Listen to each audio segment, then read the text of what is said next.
It's the 22nd of April and I'm Tom Glasson. Welcome to The Roast. Tonight we'll be looking at Australian spies in Indonesia. Oh, I'm sorry, who are you? I'm a wall. Oh, he's a wall. Wow. Wow. Australian spies, you are just terrible, you know what? Get out. I'm embarrassed. And I know you're not alone, so take all your friends with you. Come on, everyone. All Australian spies in the studio, get out. And make sure you don't leave any bugs in here.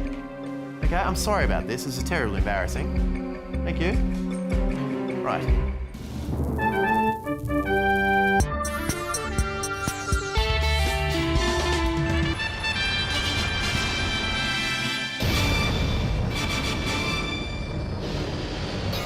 Tonight on The Roast, Clive Palmer plans to block the Abbott government's climate change policy, and Indonesia criticises Australia's spying activities. But first, Mark Humphries has the headline. You an Australian spy, mate? Yeah. Yeah, get out. Bulk billing at the GP will become a thing of the past, with the government planning to introduce a co-payment system that will cost you $6 to visit the doctor. Annoying, sure, but can you put a price on waiting next to a stack of out-of-date National Geographic magazines? The Australian reports that Health Minister Peter Dutton foreshadowed the changes to Medicare by making this comparison about the current healthcare system. Mr Dutton last week said Medicare was like a 1980s Holden Kingswood. In that I was conceived in the backseat of Medicare? Successful in its day, but not able to meet public needs in 2014. Oh right, I probably shouldn't cut quotes off before they're finished. The co-payment is expected to save the government $750 million over 4 years and is also intended to reduce the number of unnecessary GP visits. Of course, we all know which visits are unnecessary because we're all doctors. That said, I'm sure a lot of GPs will be hoping to see a reduction in time-wasting patients. Doctor, my elbows are too dry. I swallowed the sticker on this apple. All right. I shaved my chest and now it's all prickly. All right. I ate a Mars bar I've had since the 90s. Got it. Sometimes I shiver when I pee. Did you just pee? Pushing on, the Duke and Duchess of Cambridge, the British tourists least likely to take off their shirt and shout, "Buy me, oh mate," have added their signatures to a Bible which came to Australia with the First Fleet. The Bible has been signed by every monarch to visit Australia in the past century, except of course baby Prince George. Not only is his penmanship atrocious, but this book didn't survive months at sea just to suffer man-made water damage. As you can see, William and Catherine just signed their first names, but in the other corner, some guy called Samuel Marsden wrote his full name, as well as a whole paragraph explaining who he is. Don't you hate it when a whole bunch of famous people get together to do something, only to be upstaged by some clown who doesn't belong? I'm looking at you, Lupita Nyong'o's brother. Now, if you've never heard of the world's most valuable guest book, you're not alone. Just ask Reverend Justin Moffat. Very few people know about this Bible and this prayer book, which is a pity. I wonder why that is. The Bible is locked in a safe in Sydney's St Philip's Church. That'll do it. For The Roast, I'm Mark Humphries. Thank you, Mark. Well, Australia is currently taking part in a 15-nation workshop in Indonesia to discuss asylum seekers. The conference is entitled Protection of Irregular Movement of Persons at Sea, which is a boring name for a conference, but a pretty catchy slogan for seasickness tablets. The conference marks a rare moment of recent cooperation between Australia and Indonesia, given relations have been, a little frosty ever since the whole "we got caught spying on their president and his wife's phone calls" thing. And so now our two leaders, pictured here diplomatically trying to hold in a fart, are putting on a friendly face because they want things to go back to normal. Right now, there are ongoing talks between Australia and Indonesia to sign a so-called Code of Conduct, which Indonesia's Foreign Minister and tragically shoulderless man Marty Natalegawa said would have to include a commitment to refrain from the employment of intelligence resources in a manner that would be inimical, damaging to the other country. So he didn't say stop spying entirely, because then they'd have to stop spying as well. Instead, he said, when you're spying, please don't get caught or we'll have to talk about it in public again.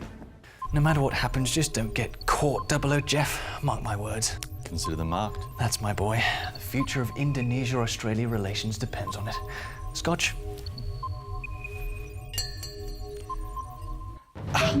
All the secret documents are on my USB. Is it Mum or Dad? What are you doing here? I'm done for.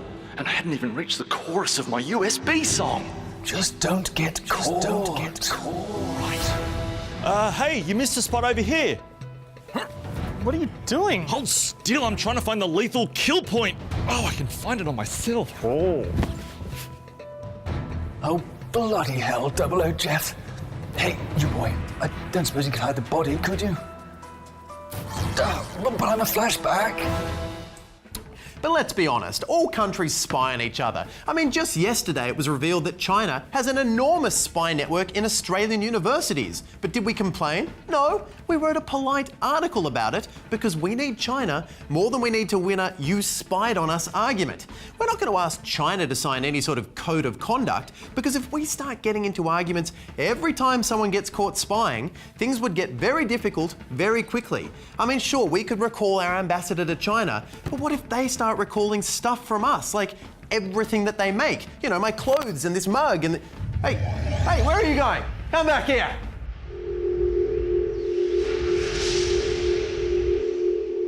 Oh, no! I always knew China had installed instant recall chips on everything that they export. Lucky I bought my tie in Italy. Now, hey, camera, where are you going? You get back here, buddy. You were made in Japan. While Tom tries to get his clothes back from China, why don't you head online and answer tonight's question? Have you ever had all your belongings magically recalled to their country of origin? Did it leave you naked in an inconvenient location? How did you explain your sudden nakedness without sounding like a crazy person? We'd love to hear about it. At the Roast TV or hashtag RoastTV. I sewed this one myself, so we should be fine. Finally tonight, Clive Palmer, the man who has two opposable thumbs and wants you to know about it, has further insisted that his party, the Palmer United Party, won't support the Abbott government's direct action plan, something he expressed in the only way he knew how, via the medium of thumbs. Either that or he is swerving on an invisible motorbike. Now, Mr. Palmer said that the centrepiece of the direct action policy, the Emissions Reduction Fund, was a token gesture and a waste of money. And that's fine, but it doesn't really help the environment because despite rubbishing the policy, reportedly he did not have an alternative to replace direct action. And because the carbon tax is on the way out and Palmer is providing no other solutions, the coalition's widely criticised direct action policy has emerged as the best option by default. And that is something the government could totally capitalise on. When we compared the Abbott government's direct action policy with the Palmer United Party's policy of no action, we found that direct action cleaned the planet infinitely more effectively than no policy at all. Just look at the Abbott government's direct action up against Clive Palmer's no action. Direct action might not save the environment, but, you know, we picked up that bit of rubbish. Direct action, it's better than nothing. Direct action will not meet Australia's target of 5% carbon reductions by the year 2020. If climate change persists, see your government. You should see what Zoot Review had to say about direct action. Well, nothing, actually. They tend to focus on domestic products, not environmental policy. But who does Clive Palmer think is to blame for climate change? If we say it's 197% comes from nature, and we don't even bother examining how we can reduce carbon in nature, just in industry, it's not a proper balance.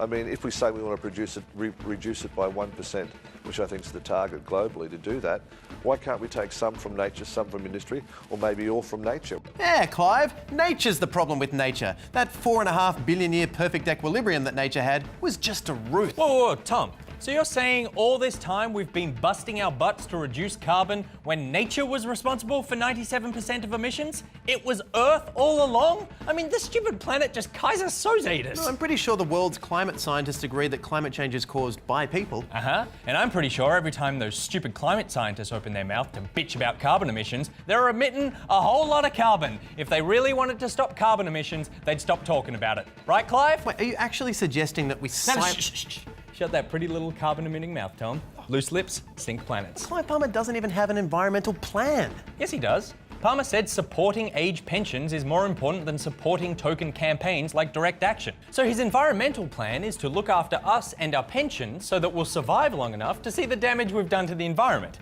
He's gonna make us watch it all burn, Tom.